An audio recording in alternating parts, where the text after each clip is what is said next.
కీర్తి కీర్తి ఏం జరిగిందంటే రాజా సాబ్ అమ్మాయి మీద పట్టుకున్నావు. I will arrest you. అమ్మా స్వాతి,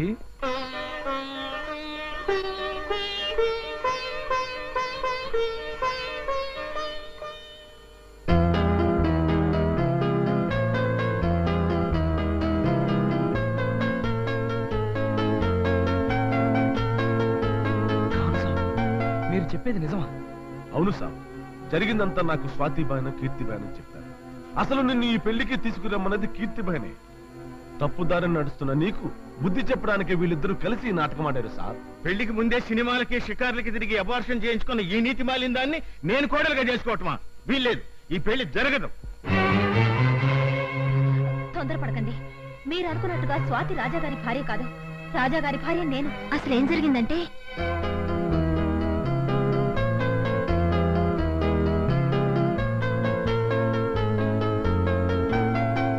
చెకప్ చేశారా? చేశాను సార్. ఇప్పుడు ఆవిడకి 4వ నెల.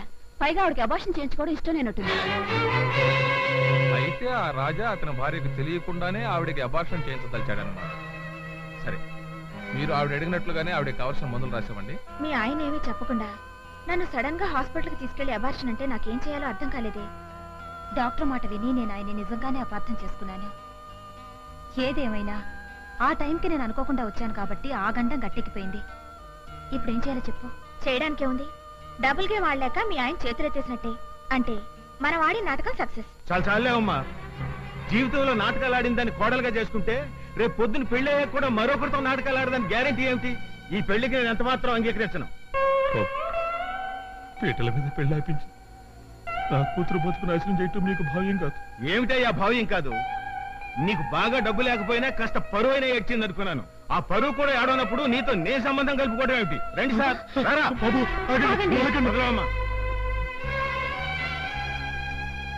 ఏమిటమ్మా ఇదంతా? ఏమిటి చెప్పు. నీకోసం ఇది నాటకాలు ఆడటం ఏమిటి? అందువల్ల నీ కాపురం బాగుపడి దీని పెళ్లి ఆగిపోవడం ఏంటి? ఏమిటమ్మా ఈ న్యాయం?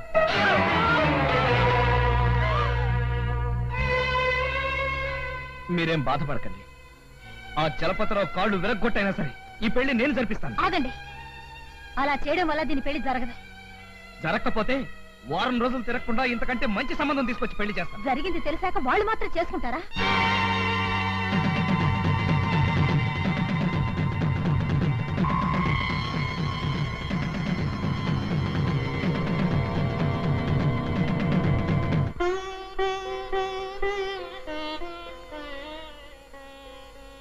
నీ పెళ్లి ఆగిపోలేదే.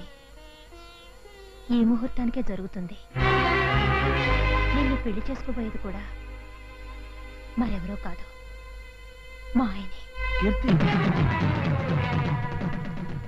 అవునండి. నాతో జోక్ చేస్తున్నావా? నేను కాదు, ఆ భగవంతుడే మన ఇద్దరితో జోక్ చేశాడు. తెలుసో తెలియకో ఒకప్పుడు నేను నీకు నాకు ఒకే మంచం, ఒకే కంచం, ఒకే భర్త అని అంటుండేదాన్ని కదా. ఆ మాటనే ఇప్పుడు ఆ భగవంతుడు నిజం చేశాడు. నీ స్నేహితురాలి పెళ్లి చెడిపోయిందన్న బాధతో అలా అంటున్నావు గాని ఈ పెళ్లికి చట్టం అంగీకరించదమ్మా. చట్టం? మా ఆయన మీ అమ్మాయి వెంట తిరిగినప్పుడు అడ్డురాని చట్టం, దీని పెళ్లి చెడిపోతుంటే అడ్డురాని చట్టం, నేనిచ్చే పరిష్కారానికి మాత్రం ఎందుకు అడ్డొస్తుంది బాబాయ్? నువ్వు తొందరపడుతున్నావు కీర్తి. లేదే, అన్నీ ఆలోచించే ఈ నిర్ణయానికి వచ్చాను. నా కాపురాన్ని నిలబెట్టడానికి నీ జీవితాన్నే పణంగా పెట్టి నాటకం ఆడావు.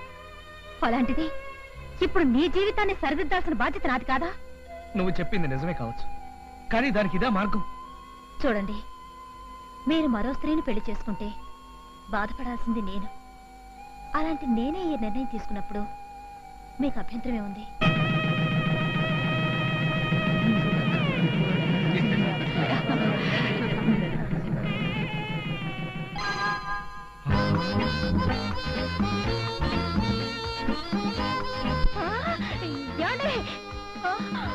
అయ్యో ఏమండి?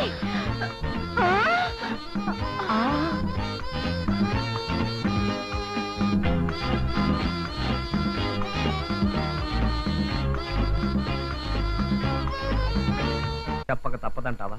మా అమ్మగారికి ఏ కష్టం కలగకుండా చూసుకోమని వాళ్ళ నాన్నగారు నాకు మరీ మరీ చెప్పారండి. మీ అమ్మగారిని నేను ఊరుకోండి. లేకపోతే ఏంటి? ఆ సన్నాసిగాడు సన్నాసి ప్రశ్న నన్ను అడుగుతుంటే నేను సన్నాసిలాగా వాడికి సమాధానం చెప్పాలా?